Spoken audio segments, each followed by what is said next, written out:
Assalamu alaikum rahmatullahi wa barakatuh. Alhamdulillah. So I just want to respond to the brother in the comment. This isn't to change your mind or to try to convince you of anything.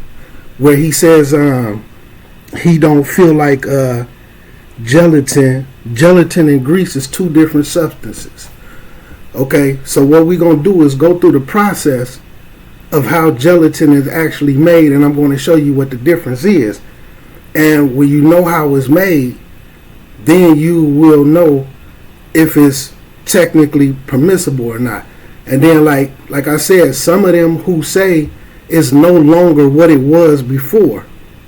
Okay, so especially like I say, alhamdulillah, like some people who from a different age group, and by us being in the Midwest, a lot of our grandparents and great grandparents was from the South, so they did a lot of what they consider to be country cooking.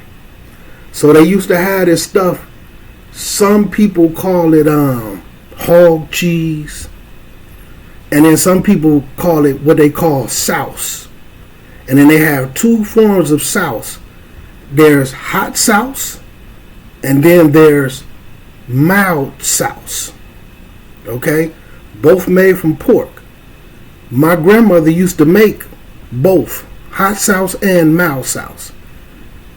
The sauce is made from a form of gelatin, right? The way that they would get that gelatin, they would take the hog noses, pig feet, pig tails, and if they had like a whole head, that's how some people originally referred to it as hog head cheese. But then they started making some stuff called brown swag or liverwurst, and some people started calling that hog head cheese because this is stuff that was made from the head of the hog. If they had the whole head, well, they would split it, and the little stuff that's like around the brain and the bones and the fat that's in the head, right? Basically, it's fat, right? They would boil the whole head, the nose, everything, right? The ears, they would boil it. I mean, like extensively. Then when they would let it cool, right? When they let it cool and put it into the refrigerator, the water, the grease coagulates with the water and it forms a jelly. Okay? So from the grease off the skin, from the nose, from around the bones inside the brain, the ears, and all the face, because this was waste, but it still has the pork fat on it. So the difference is when you making it just a straight grease, you putting it in a dry pan or a dry vat with no water, and then you just have the grease alone. So with the gelatin is actually boiled instead of fried or seared, and then the grease is mixed with water and it forms a jelly when you let it cool. So if they didn't have the whole head, they would use the noses, they would use the ears, the pigtails. A lot of them use the foot around the hoof, and sometimes they would split it open to get some of the marrow. All you have to do is go and look and see how it's made. I bet you right now you can Google how gelatin is made.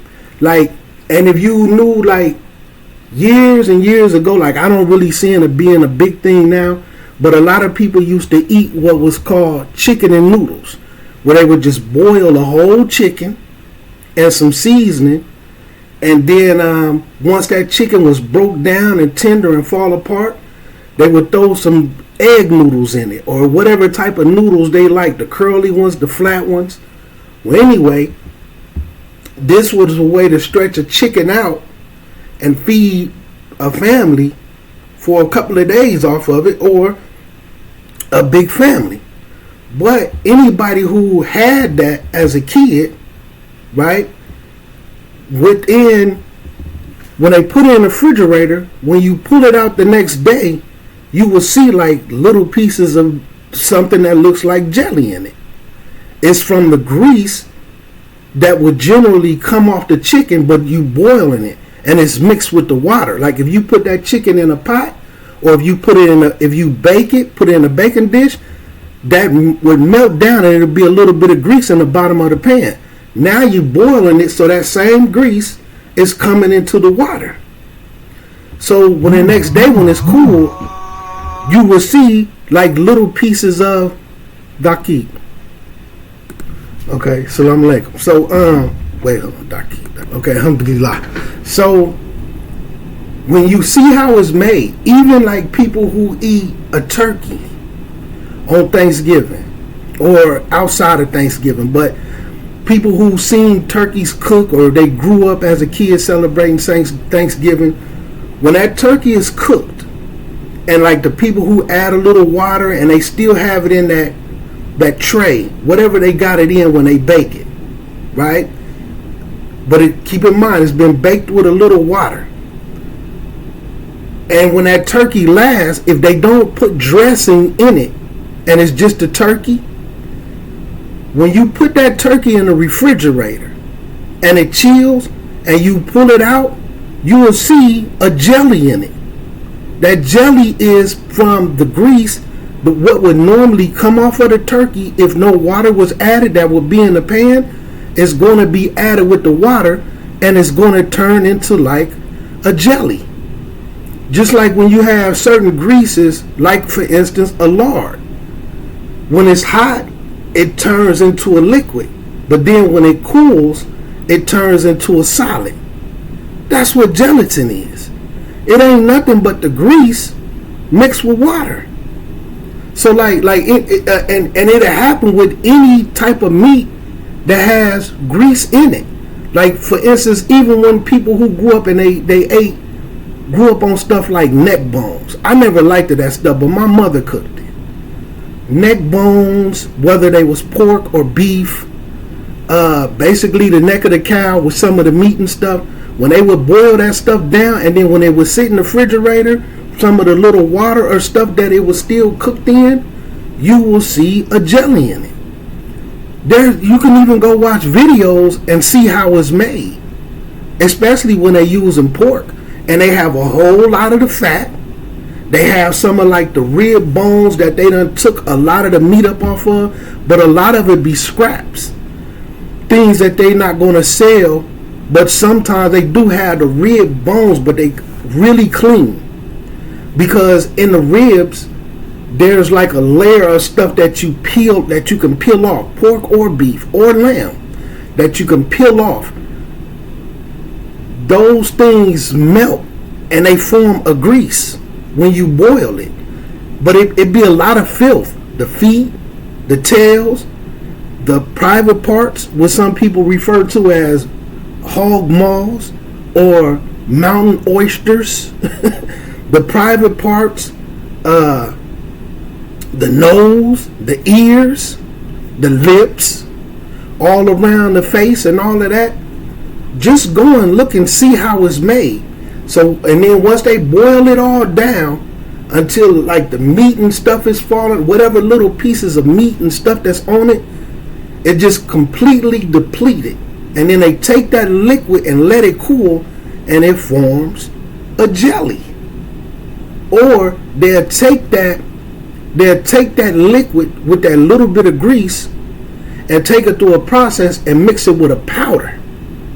Then you take that powder, you could go to a grocery store and buy some Jello gelatin. You take that powder, mix it with some water, and it has a flavoring in it, and then it's going to turn into a jelly, and you call it Jello. But all they did was take that stuff and mix it with a powder, so you could take the powder and put it into your put it into your liquid and put it in the refrigerator, right? You take the hot water and you mix it, and then you mix it with that powder stuff, put it in the refrigerator and let it cool, and you're going to have a Jello, which is originally the name of it was Jello gelatin, which they came up with a way. But this is an old school thing And it's still from the same thing as a hadith. From the hadith, they're rendering down the dead carcass, the unedible parts of animals and pork, and figuring out how to way to sell it to people. So they even turned it into a dessert.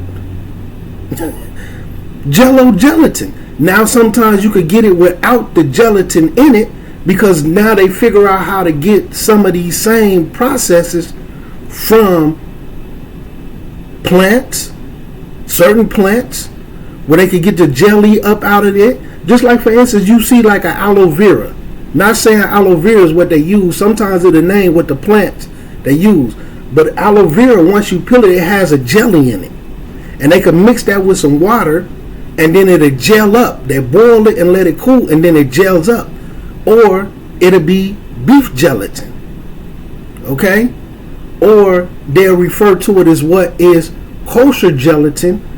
And sometimes your kosher gelatin is made, they do the exact same thing with fish. They boil down a fish with the tails, the heads, and that's why they have a fish gelatin. And generally your fish gelatin is under kosher because there's no pork used for it.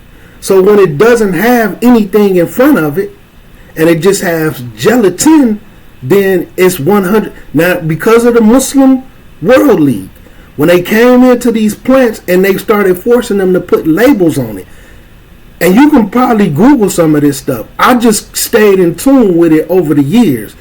When you go and look up and it just say gelatin on your part, whether it's sour cream, cottage cheese, regular cheese, candy, bread, and it just flat out has gelatin in it, right? Then it came from pork. But if it say beef gelatin, then they did the exact same process with a cow. Or fish gelatin, or if it's a kosher gelatin, sometimes your kosher gelatin is made from parts of the fish. You see what I'm saying? But it don't. Sometimes it don't necessarily say exactly which fish that is. It could be whale. It could be, which has a lot of blubber on it. You know what I'm saying? Which, you know, a real blubberish fish. So when you see how it's made, then you 100% know it's pork grease mixed with water. So you know what I'm saying? So like I say, I heard, even with them saying the sheikh said this and that, and they name one sheikh. So even what I'm saying, if it's 1,000 scholars that say it's not permissible, and then one scholar says it's permissible based off of this, what I feel, that's not really a difference of opinion. That's one scholar that has an opinion that's different than theirs. But then when you look at what it's based off of, oh, well, it's no longer a pig anymore. It done went through such a process that is this and that. But does that prove that it's pure? Do that mean the impurities is out of it? Because that's the purpose. It don't mean, well, you can't eat pork unless it's no longer a pig anymore. Whatever they derive it to, just because you feel like it went through a heating process, like if you drop something on the floor, right? Let's say you drop something on the floor and then you throw it in something and boil it and then take it out. Oh, well, it done went through a heating process, so now it's clean. But when it comes to pork that's impure and you dealing with grease mixed with water, right? Parts from the pig testicles, the tail, chitlins, you know what I'm saying? The feet, the nasty, filthy hooves, the nose, the lips, the dirty, filthy ears, and what comes from it. Do it mean that that stuff is pure? Just because it went through a heating process, that doesn't prove that it's pure to eat. And then the same thing with the hadith. I guess because I explained the hadith instead of reading the whole hadith. If you even want to say it's cool to eat it, is it permissible to pay for it? Is it permissible to make it? And at the same time, why those countries still don't allow it? So, you know what I'm saying? So like I said, I ain't trying to change nobody's mind. If you want to eat gelatin, alhamdulillah, that's on you. I ain't gonna eat it. Because again, that I have to agree. I don't want to use the words of Hassan Somali, but that just raised it to a matter that's doubtful. What make it doubtful? Because how do you know that makes it pure? Even when you take bacon and you cook it, and then it turns into the grease, right? When it turns into the grease, right, is that grease pure? Now let's say you take that exact same grease, add some water on it. Take that grease and pour it into some water and boil it until it's all mixed together, and then go and let it cool. Take that water, let it cool, and then put it in the refrigerator, and when you pull it out, you're going to have a jelly. And that's what gelatin is. Does it mean that it's pure? Okay, yeah, it went through a process. It's no longer a pig anymore. It's no longer a pig's flesh anymore. But it came from the flesh. Do that make it pure? To me, I have doubts that it make it pure. Also, I look at it from the process of the Rasul and the companions. Do I feel like they would have took that same liquid, whether it was mixed with the water and cooled or without, and would eat it? I highly doubt that they would. So for me, that make it doubtful, and then I'm going to stay away from it because I don't need they junk. Especially when you look at the stuff that is already, that they putting it in, it's not really good for you anyway. It's really not good for you anyway. You know what I'm saying? And at the same time, and when you go and look through the process, you see the game that they play. You see the game that they play, and they had the exact same ingredients and change the name of it. For instance, when they take that grease and add it with the powder, where you can just have the powder yourself and mix it in breads or mix it in cheese, instead of putting gelatin, you could put enzymes. You could put enzymes. Or you could take that stuff and then mix it with something else, and then you refer to it as porcine. But at the end of the day, it still ain't nothing but pig grease and stuff that come from off the bones. It still comes from some of the most filthiest parts of the pig, because they add the testicles. They add the testicles, which or some people and stuff like, they call them hog maws. They add what they call what they call that stuff, hammocks. Hold on, because I don't fool. I didn't even fool with it as a kid. Hog maw, ham hocks. They use like the ham hocks, and I'm telling you, wallahi, I used to watch my grandmother make it from scratch because she made the cheese, and when it would form to a jelly. And I remember when I first seen my mother used to make the chicken and noodles. I didn't like the chicken, but sometimes I would swoop out the noodles and throw a lot of salt on it because I didn't really care for the boiled chicken taste. Like even to this day, when I get like some chicken noodle or soup or something like that, I don't get the canned stuff, or if I do, or that type of stuff that had a chicken already in it, because I don't like a boiled chicken taste. So I would get the noodles and I would see that same jelly while I'm a kid. I would see that same jelly on it, and I used to be like, ugh. And then I stopped eating it because it reminded me of what I used to watch my grandmother make. Just Google it. I'm pretty sure, because everything goes on Google. You probably even have a YouTube video, and there's a video. Hold on, Doc Keith, let me see what the name of it is. Hold on. So, alhamdulillah, I actually found a couple of videos on YouTube. I'm going to post them in my thing. And when you see how they make it and what it is, you're going to be like, no. At least you should. You know what I'm saying? And that's why I'm saying, even with some people who say this and that, there's no way they seen the process of how it was made. If it's based off of their opinion, well, I feel like it's been heated, so it's no longer a pig no more. Have you sat down and watched how it was made. How it was made. Especially, this is some of the newer ways that they're making it so it look a little cleaner because they actually adding like some vinegar in it. Right? And the whole process of what I'm saying, and like I said, wallahi, wallahi, wallahi, I used to watch my grandmother make it. Even right now, they have where they came up with a way to take the same product, go and look at what they call meat glues. Anybody pull up some videos about meat glue. That's why even now, alhamdulillah, I'm not really a steak eater. I'm not really a meat eater like that. But when you go to your restaurants, the restaurants and stuff is starting to expose it. They have a meat glue where they take basically the same gelatin, or some people refer to it as gelatin, right? Gelato and things like that. They take the stuff through the same process and they mix it in the powder, right? Then they take like cheap cuts and scraps of beef that's tough, right? They'll take these scraps of tough beef and then they'll pour the powder over it.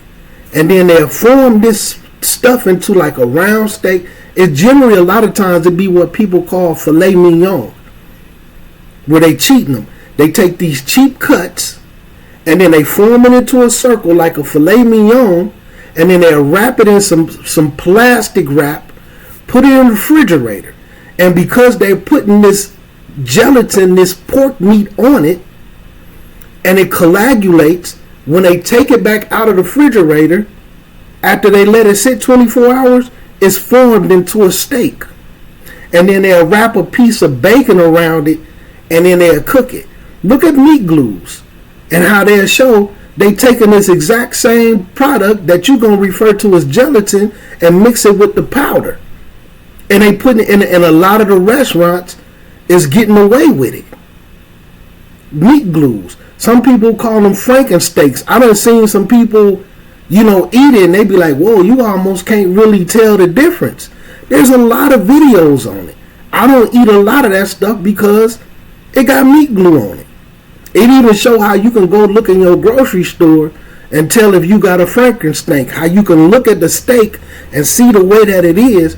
But this is stuff that they done took, because they refer to it as a collagen, which is basically grease mixed with water. Instead of calling it grease because it's water mixed in it, they'll say it's collagen, and they'll say collagen is what you can get from the skin. That's why like a lot of these products, like a lot of lotions and different things, and they say they got collagen added and it's better for your skin because there's collagen in it. A lot of that stuff be pig grease mixed with water. That's how it's in lotions. You understand? But like I say, look at how it's made. I'm going to put a couple of videos in I'm going to put a couple of videos in the comments for anybody who want to go watch these videos and see how it's made. Then you tell me, is it permissible? Because the only difference in the actual process is one of it has water mixed to take the liquid from it to make it form into a jelly. That's the only difference. Straight grease and grease and water. But they also add the bones, the testicles, the tails, the noses, the ears, stuff that they feel that gets a lot of the grease up off of it where it mixes in with the water. Just look at the videos, man. I got to get ready to go to work. But look at how it's made first.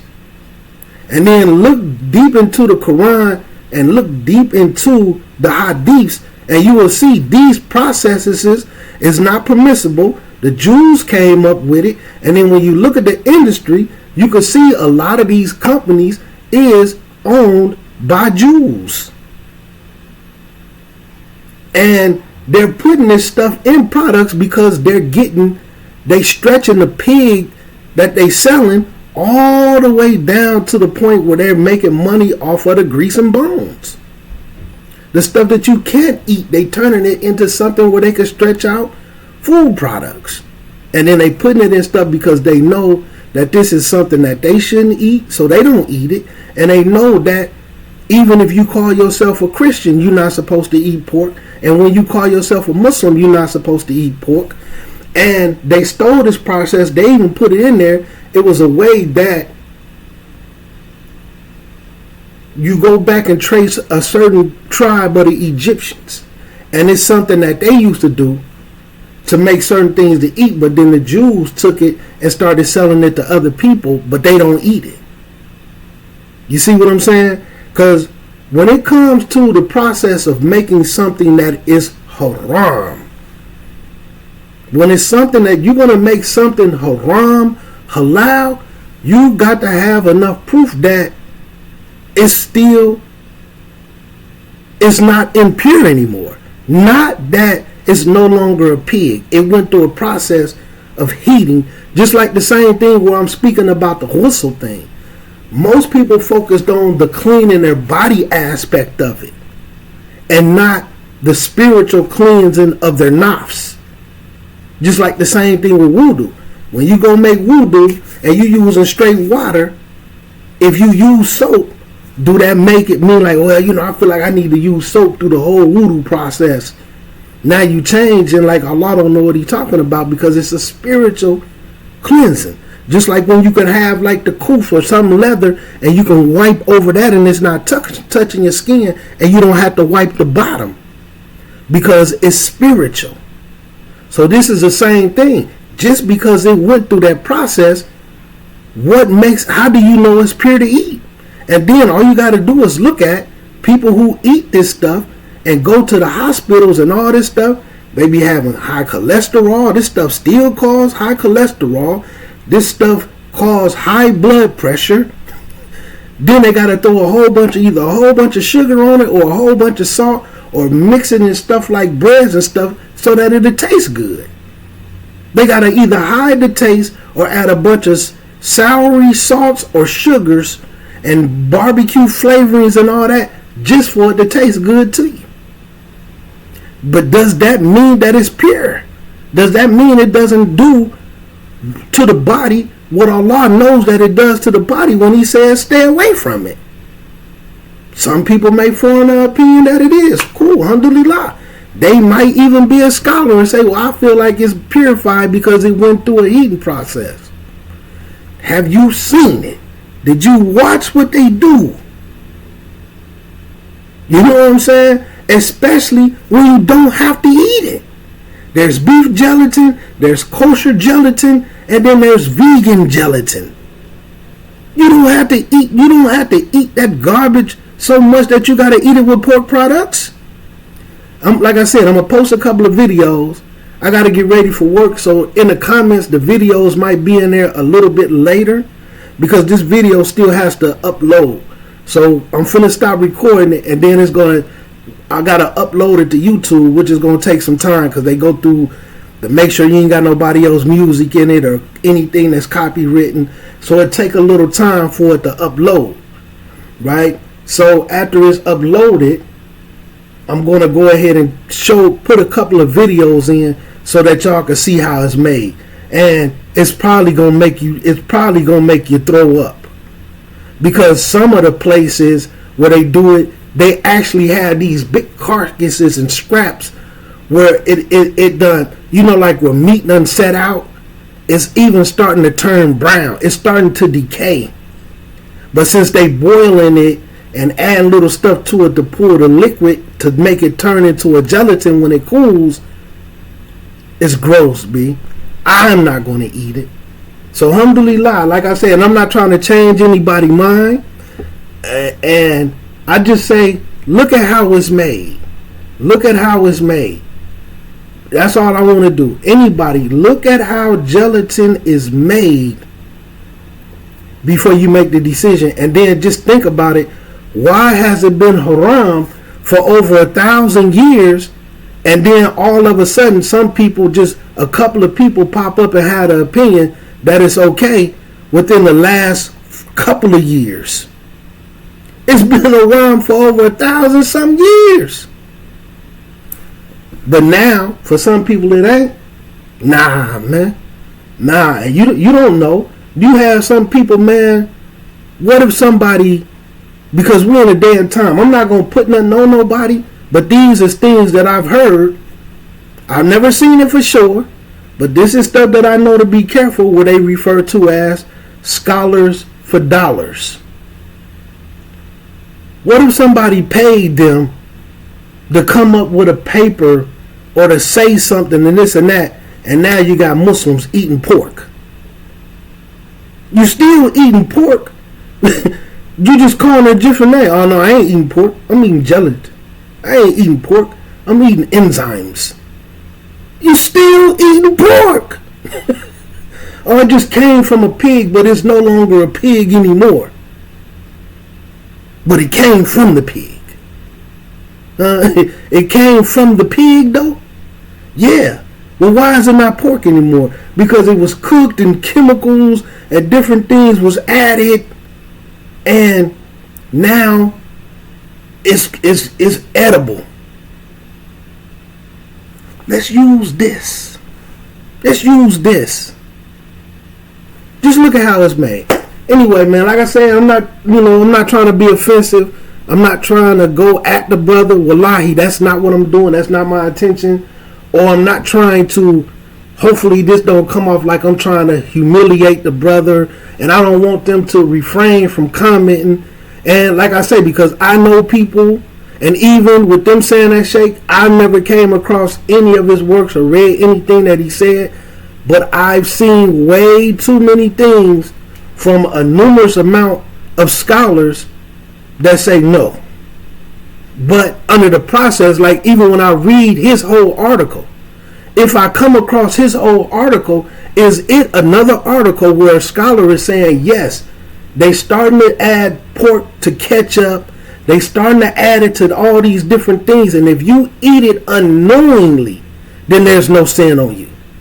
See, sometimes these things be in the article where they not saying, yeah, it's permissible. They're saying if you're eating it unknowingly, if it's in the jelly that you eating, because like I noticed with the dude, he's sitting up saying, so what? Like, what are we supposed to do? Because he sent a little video. What are we supposed to do? Just start to go through and start reading all these ingredients and look for all this? No. Yes. Because you need to know what's in there. Even outside of, because like I said, even these other products, if you start looking at things like niacin, like me, I don't eat stuff that has a lot of ingredients in it. Niacin and different things and how they mix together. When these ingredients is mixed together and you ingest them, it start to mess with your attention span, your nervous system, where it start causing anxiety, and a lot of this stuff being cookies, a bunch of Doritos. You just have to look into it. Because what I did is, I'm going to show y'all something. One second. Let me pause it. Hold on. Doc Keek. Okay. See, like I said, man, I'm a studier. So this book right here is called the Detox Miracle Source Book.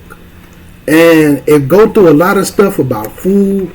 And like if you feeling certain things in your body, it show you what it's derived from. Like it break down all your organs, how they function, your liver, everything. Like if you got the flu, the cold, and then they got like a lot of detox juices and a whole lot of stuff. Extremely beneficial book, right?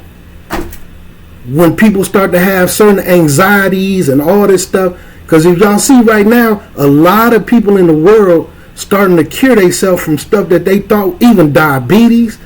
I done set up and watch these people, man, go through a process and curing themselves from herpes, HIV, and cancer, severe cancer, stage 4 cancers, because they changing their diets, and then their doctors, they're going against what the doctors advised them. They're showing their paperwork when they got from the doctor, then they showing their process.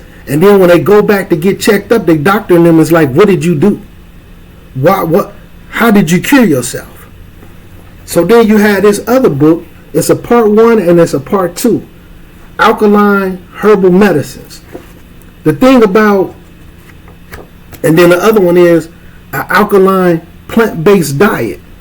This book, it goes through and show in these books, not that it's trying to say, I'm not trying to say people need to eat pork and they need to do this, but it go through, these books go through the process all the way back to the 60s and 70s, how they came up with the food pyramid, why they did it, and the stuff that they starting to do to the meat and things that they starting to add to your breads and all this different stuff, and how it affects the body, where people starting to have all this anxiety, heart palpitations, and all this different stuff that's going on with them. So not only just the gelatin thing, a lot of these products where they putting in the gelatin, that they putting it in, it has a lot of other ingredients. When mixed together, they affect the body. Especially some of these products affects your brain and your body in a different way if you have more melanin in your skin. Yeah. And when you have more melanin in your skin, then this is a direct attack through food for people who have a higher melanin content. And not just in this book, you can go through, you probably can Google it. There's a lot of research, and I lived in different places around other people, and like I said, growing up under that form of Islam as a teenager, we used to read these books and stuff by the Nation of Islam. And although they would have research in it, just like your How to Eat to Lives 1 and 2, and they had in books that they would recommend, like the New World Order, that was written by ex-CIA people, books that was written by people who work for the government, talking about what was going to be going on with the food, and how the minds of the people was going to be acting, and how they're coming up with products and different things to affect people that has melanin. It's going to affect everybody because they want to start to push pills. And I say, by the time by me reading these books as a kid, and when I got older, I took a look, because it said 9 out of 10 adults going to get to an age where they're going to have some form of an addiction. They're going to be on some kind of medicine, or they're going to be self-medicated. They're either going to be addicted to alcohol, marijuana, some type of pills. But no matter what it is, it's something that you have to pay for, and it's something that the government is going to make money off of, whether they're going to tax that industry. You're going to be addicted to some form of tobacco. Now this tobacco has been changed into a vape, where they can push more products, because now they can push a cigarette, going to be a cigarette. Now they can push flavors into this tobacco and liquefy it, and then you don't know what they got in it, what chemicals they got in it to liquefy it. You know what I'm saying? And like, wallahi, I work at a factory, right? A food processing factory.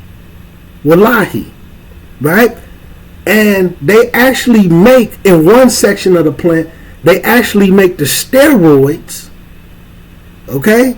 They make the steroids that they put in animal feed for cows, chickens, horses, and pigs.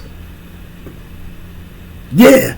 And then they form it up into a big powder bag, and then they ship it to the companies, and then those companies put this steroid in whatever the food and stuff is, and then when we start to eat the food, it affect the people. And then like they had like this big case, and they got all these products in the grocery store that has their stuff in it. Yeah. You okay? And it being cake, certain dressings, not the steroid stuff, because like I said, it's a food processing factory. And some of the stuff, when they started taking the gelling out of the candy, they started putting this stuff in it called soy. Some people pronounce it lecithin, right? But it's basically a way of gelling up the food to make that jelly mixture so that it'll be sticky and gooey, so that the candy will have this particular texture. You will see it in like your gummy, chewy, Laffy Taffy type candies to make it stretchy and all that. They basically take the process and they use soybeans. But the way that they grow the soybeans, when your soybeans and stuff is genetically modified, it forces the body, it creates a lot of estrogen in men. So now you starting to see, especially with some of these products, I'm not saying this one 100%, but some of these products affect you a little bit different and heavier when the more melanin you have in your skin. And now you starting to see a lot of the males, not only due to it being pushed through your TV and this and that and turn into a trend, a lot of the men becoming feminine.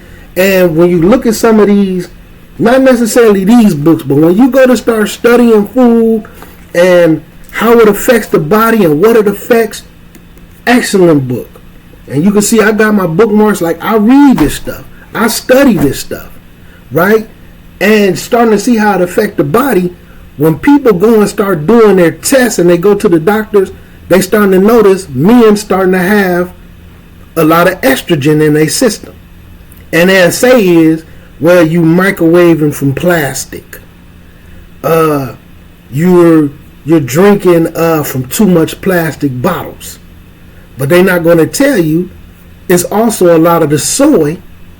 If the soy was genetically modified, a lot of these products where they replacing some of this pork and some of these things and they using soys, just like TV dinners, chicken pot pies or your pot pies with meat. Go bust that out and look at it. Look at the ingredients, like for people who eat chicken pot pies or eat like canned soups with like chicken in them or beef in them. Go look at it and it'll say chicken and then it'll say a certain percentage of soy. So a lot of your chicken that's in your pot pies and your on your chicken pizzas, your chicken barbecue pizzas and all that stuff, they're taking some of the meat, yes, but then they're mixing it with the soybean, which, what is soybeans? Basically tofu. Tofu is a soybean curd paste. You can make it with other stuff, but generally it's soy. If it's genetically modified, so that's why like a lot of your vegan dishes, your chicken nuggets and a lot of that stuff, it be made from soy, which is basically tofu. And when it's been genetically modified, it adds a lot of estrogen into men. And when men have a lot of estrogen built up in their body, they start to take on female characteristics naturally, because testosterone is what give us manliness. Estrogen is what gives them a form of feminism. So then when you go and look at how certain things that we put in their body, the women is starting to be stripped of estrogen and they starting to have testosterone levels. You starting to see women who starting to grow hair. Testosterone is what make they starting to have hair on their chin, hair on their little bit of mustaches. It's because they got testosterone in their body. And the balance is not there. They starting to have more testosterone than estrogen because they be having all type of blood deficiencies. Their blood balances is off and they're just referred to it as being anemic. There's a lot of things that goes with being anemic, more than just there's not enough iron in your blood. Your blood ain't balanced. Like if your blood had too much sugar in it, then you be on a form of being a diabetic. If your blood have too much salt in it, then you're going to have forms of high blood pressure. If your blood has too much pork greases triglycerides and all this other stuff that comes that's derived from pork grease, then you're going to have cholesterols. Because that how it forms into a jelly, that stuff forms into a jelly in your arteries. And then it can become hard if your blood can't pump it out. So now you have hard arteries, and then people start having heart attacks and all this other type of stuff. Yeah. And you can get almost all of these from eating pig alone. High cholesterol, high blood pressure, and then your body is working over hard to break this down, because the pancreas creates insulin to help break the stuff down. Now your pancreas is overworking. Now it can't produce insulin anymore. And what end up happening? You end up becoming diabetic, and you have to take insulin shots because your pancreas can no longer produce enough insulin to break down all this bad stuff in your body from the food you eat. So not to turn it into that. So that's just me saying, when you look at the process of what they refer to as gelatin, and then also look at the products that this gelatin is in, and look at the ingredients. And like what I do, I go look at the ingredients when I'm in a store, like certain cookies, like oatmeal raisin cookies I used to like, different cookies like that, right? I would take a picture of the list of the ingredients, and then I would come home and Google every last one of the ingredients. And you will see, once you start to eat this and they get to a certain level, especially if they add some form of a monosodium glutamate, a food, it makes the food taste better, right? And you look at how these things start to affect your body once it mix, and you'll be like, whoa. So this stuff that they putting it in is really not good for you to eat anyway. And then if it is good for you, but they got the gelatin in it, they'll have some where you could get beef gelatin, kosher gelatin. You don't have to eat the pork. You Muslim, man. Why would you want to eat or deal with anything that involves swine? Why? We don't need it that bad. But anyway, I just want to make a rahmatullahi wa barakatuh.